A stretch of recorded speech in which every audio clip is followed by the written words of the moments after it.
জীবন মানেই ওঠাপড়া, জীবন মানেই সুখ দুঃখ। সব কিছু মিলেই কিন্তু চলে, ভালো খারাপ সব কিছু।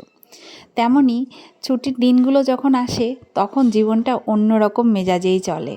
সারাদিন হই হুল্লোড়, ঘোরাফেরা, আনন্দ, মনটাও থাকে একদম খুশমেজাজ।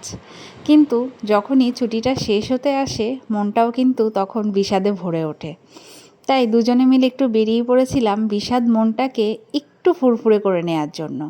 কারণ ছুটি শেষ, এবার তো ফিরতে হবে ডেলি রুটিনে, তারও আমারও। কিন্তু তার মাঝেই নিজেদের একটু সময় ভাগ করে নিতেও কিন্তু বেশ ভালো লাগে। তার সাথে জমে যায় অনেকটা স্মৃতি।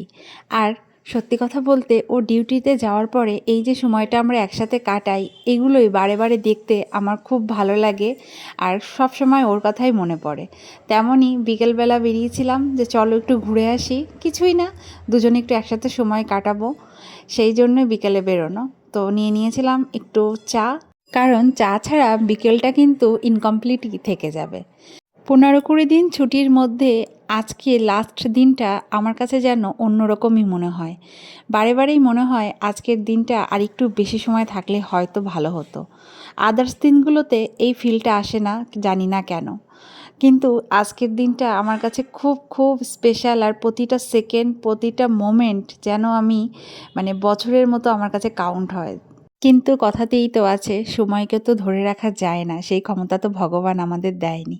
আর এই স্মৃতিগুলোই কিন্তু আমাকে আরও স্ট্রং করে তোলে। তাই প্রতিবারই চেষ্টা করি কিছু কিছু স্মৃতি আমার টাইম লাইনে কালেক্ট করে রাখার।